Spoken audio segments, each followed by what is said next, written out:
श्रीमद् भगवद गीता को ज्यादातर केवल गीता के रूप में संदर्भित किया जाता है, जो एक हिंदू धर्म ग्रंथ है। भगवद गीता में भगवान कृष्ण के 701 श्लोक हैं। वह हिंदू धर्म में सबसे महत्वपूर्ण ग्रंथों में से एक है। यह कुरुक्षेत्र युद्ध के दौरान अर्जुन और भगवान श्री कृष्ण के बीच संवाद है, जिसे महाभारत भी कहा जाता है। गीता को ईश्वर के गीत के रूप में भी जाना जाता है, जहां वह हमारे साथ आध्यात्मिक और जीवन ज्ञान और उसके दर्शन।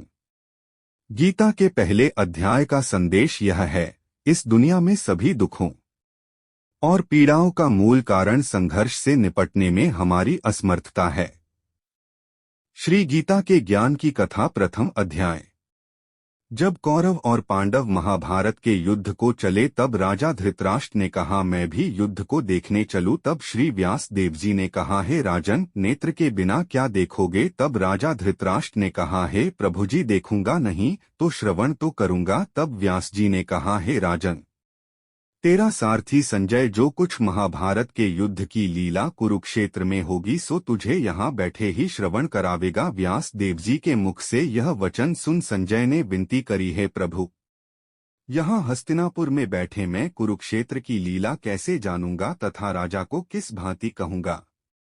तब व्यास जी ने प्रसन्न होकर संजय को यह वचन कहा कि हे संजय, मेरी कृपा से तुझे यहाँ ही सब दिखाई देगा। व्यास जी के इतना कहते ही उसी समय संजय की दिव्य दृष्टि भई और बुद्धि उसकी दिव्य भई। अब आगे महाभारत का कौतुक कहते हैं, सुनो। 7 अक्षौहिणी सेना पांडव की और 11 अक्षौहिणी सेना कौरवों की, यह दोनों सेना कुरुक्षेत्र में जा एकत्र भई।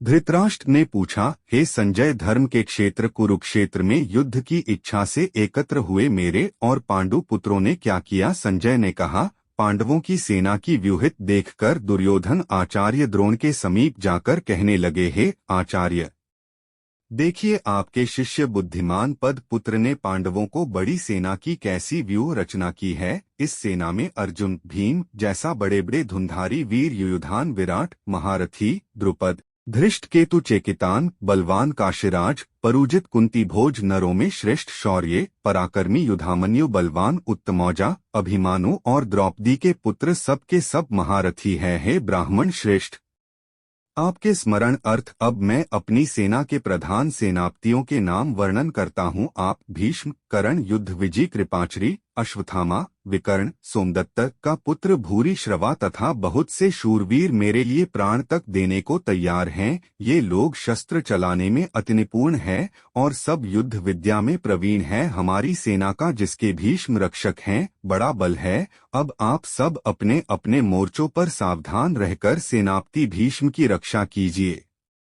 कुरुवृद्ध भीष्म पितामह ने दुर्योधन को प्रसन्न करते हुए और ऊंचे स्वर से गर्जत हुए शंख बजाया। फिर वहां चारों ओर शंखों, नगाड़े, ढोल, गोमुखादि अन्य के बाजे बजाने लगे, जिनका बड़ा भयंकर शब्द हुआ, जिसके अनंतर सफेद घोड़ों के बड़े रथ पर स्थित माधव श्री कृष्ण और पांडव अर्जुन ने भी दिव्य शंखों को बजाया। श्री कृष्ण पंच जन्म और अर्जुन ने देवदत्त नामक शंख को और भीषण कर्म करने वाले भीम ने पौड़ नामक बड़े भारी शंख को बजाया। कुंती पुत्र राजा युधिष्ठिर ने अनंत विजय, नुकूल ने सुघोष और सहदेव ने मणि पुष्पक और महाधनुधर काशी राज, शिखरी, धृष्टद्युम्न, विराट, अपराजित, सत्य की राजा द्रुपद और द्रौपदी के 5 पुत्र और महाबाहु अभिमन्यु, इन सब वीरों ने अपने अपने शंखों को बजाया। उन शंखों के भारी शब्द से आकाश और पृथ्वी गूंज उठे और धृतराष्ट्र के पुत्रों के हृदय कांप उठे। हे राजन, अर्जुन ने कौरवों को युद्ध के लिए प्रस्तुत देखकर धनुष उठाकर श्रीकृष्ण से कहा कि हे अच्युता, मेरा रथ दोनों सेनाओं के बीच में खड़ा कीजिए, जिससे मैं युद्ध करने वालों को देख लूं कि इस सभूमि में मुझे किन किन के साथ युद्ध करना चाहिए। दुबुद्धि दुर्योधन की प्रीति करने वाले जो युद्ध के लिए यहाँ एकत्र हुए हैं, उनको देखूंगा। संजय ने कहा, हे राजन, अर्जुन की बात सुनकर श्री कृष्ण ने भीष्म, द्रोण आदि वीरों के सामने उत्तम रथ को खड़ा करके कहा कि हे वीर, युद्ध के लिए उद्धत इन कौरवों को देख लो। वर्टिकल बार अर्जुन ने चाचा, बाबा, गुरु, मामा, भाई, पुत्र, पौत्र, मित्र, श्वसुर और स्वजनों को शस्त्रों से सुसज्जित में अपने ही सब बांधवों को खड़ा देखकर परम दयाद्र हो अत्यंत खेद के साथ यह वचन कहे, है कृष्ण, युद्ध की इच्छा से आए हुए इन अपने बंधुओं को देखकर मेरे अंग ढीले होते गए हैं और मुख सूखा जा रहा है। मेरा शरीर बेकल हो रहा है, रोमांच खड़े होते हैं, गांडीव हाथ से गिरा जाता है, त्वचा जली जा रही है। हे केशव, मुझमें यहाँ खड़े रहने की सामर्थ्य नहीं है।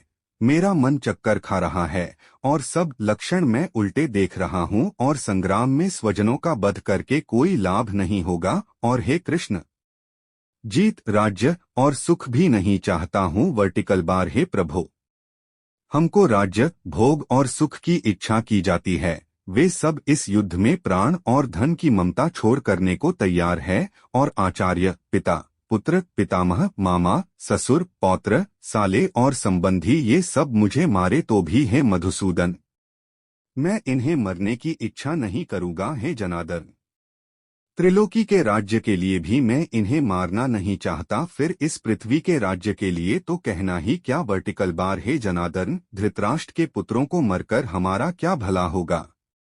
इन आत्ताइयों का वध करने से पाप ही होगा, इसलिए हमें अपने भाई धृतराष्ट्र के पुत्रों को मारना अनुचित है। हे माधव, स्वजनों को मारकर क्या हम सुखी हो सकते हैं? ये सब लोभ के वशीभूत हैं और कुल के नाश करने तथा मित्रद्रोह करने में पाप को नहीं देखते। कुल नाश के दोष को जानते हुए भी हमको इस पातक से क्यों नहीं दूर रहना चाहिए? कुल का नाश होने से कुल के प्राचीन धर्म नष्ट हो जाते हैं, फिर धर्म नाश होने से कुल में पाप बढ़ता है। हे कृष्ण, पाप से कुल की स्त्रियां व्यभिचारिणी हो जाती हैं, जिनमें वर्णशंकर संतान उत्पन्न होती है। वह वर्णशंकर जिन पुरुषों ने कुल को नष्ट किया है उनको तथा उस कुल को नरक में पहुंचते हैं, क्योंकि श्राद्ध तर्पण आदि बंद हो जाते हैं। वर्टिकल बार, वर्णशंकर बनाने वाले दोषों से कुलवधुओं की जाति धर्म और कुल धर्म निरंतर नाश होते हैं। हे जनार्दन, मैंने बराबर सुना है कि कुल धर्म नष्ट होने से निश्चय नरकवास करना होता है। हाय, हम बड़ा पातक करने को तैयार है, जो राज्य सुख के लोभ से स्वजनों को मारने की कोशिश कर रहे हैं। शास्त्रों को धारण किए हुए धृतराष्ट्र पुत्र यदि मुझ शास्त्र रहित और उपाय ही न को रणभूमि में बांधकर डाले तो मेरा बहुत कल्याण हो। संजय ने कहा, हे राजन, यह कहकर अत्यंत दुखित होकर अर्जुन ने उसी समय धनुष बाण फेंके दिया और रथ को पिछले भाग में जा बैठा। प्रथम अध्याय का महात्म्य। एक दिन गणिका आई, उसने मनुष्यों से पूछा, यह भीड़ कैसी है? तो उन्होंने कहा, इसके प्राण जाते नहीं, अनेक पुण्यों का फल दे रहे हैं तो भी इसकी मुक्ति नहीं होती। जब गणिका ने कहा, मैंने जो कर्म किया है जिसका फल मैं इस बैल को निमित्त दिया, इतना कहते ही बैल की मुक्ति हुई। तब उस बैल ने एक ब्राह्मण के घर जन्म लिया। पिता ने इसका नाम सुशर्मा रखा। जब बड़ा हुआ पिता ने इसको विद्यार्थी किया, तब इसको पिछले जन्म की सुध रही थी। यह अति सुंदर हुआ। इसने एक दिन मन में विचार किया, जिस गणिका ने मुझको बैले की योनि से छुड़ाया था उसका दर्शन करूं। विप्र चलता चलता गणिका के घर गया और कहा, तू मुझे पहचाना है? गणिका कहा, मैं नहीं पहचानती हूँ, तू कौन है? मेरी तेरी क्या पहचान है? तू विप्र, मैं वैश्या। तब विप्र ने कहा, मैं वही बैल हूँ जिसको तुमने अपना पुण्य दिया था, तब मैं बैल की योनि से छूटा था। अब मैंने विप्र के घर जन्म लिया है, तू अपना वह पुण्य बता। गणिका ने कहा, मैंने अपने जाने कोई पुण्य नहीं किया, पर मेरे घर का तोता है, वह कुछ सवेरे पढ़ता है, मैं उसके वाक्य सुनती हूँ। उस पुण्य का फल मैंने तेरे निमित्त दिया था। तब विप्र ने तोते से पूछा कि तू सवेरे क्या पढ़ता है? तोते ने कहा, मैं पिछले जन्म में विप्र का पुत्र था। पिता ने मुझे गीता के पहले अध्याय का पाठ सिखाया था। एक दिन मैंने कहा, मुझको गुरु ने क्या पढ़ाया है? तब गुरुजी ने मुझे श्राप दिया कि तू सुआ हो जा। तब मैं सुआ हुआ। एक दिन फंदक मुझे पकड़ ले गया। एक विप्र ने मुझे मोल लिया। वह विप्र भी अपने पुत्र को गीता का पाठ सिखाता था, तक मैंने भी वह पाठ सीख लिया। एक दिन उस विप्र के घर चोर आ गए। उनको धन तो प्राप्त न हुआ, मेरा पिंजरा उठा ले गए। उन चोरों को यह गणिका मित्र थी, मुझे इसके पास ले आए। सो मैं नित्य श्री गीता जी के पहले अध्याय का पाठ करता हूँ। यह सुनती है, पर इस गणिका की समझ में नहीं आता। जो मैं पढ़ता हूँ वहाँ पुण्य तेरे निमित्त दिया था, सो श्री गीता जी के पहले अध्याय के पाठ का फल है। तब विप्र ने कहा, हे तोते तू भी विप्र है, मेरे आशीर्वाद से तेरा कल्याण हो सो हे लक्ष्मी जी। इतना कहने से तोते की मुक्ति भी गणिका ने भी भले कर्म ग्रहण किया। नित्य प्रति स्नान कर और गीता के प्रथम अध्याय का पाठ करे, इसके उसकी मुक्ति हुई। श्री नारायण ने कहा, हे लक्ष्मी जी, जो कोई अनजाने से भी गीता का पाठ करे या श्रवण करे उसका को भी मुक्ति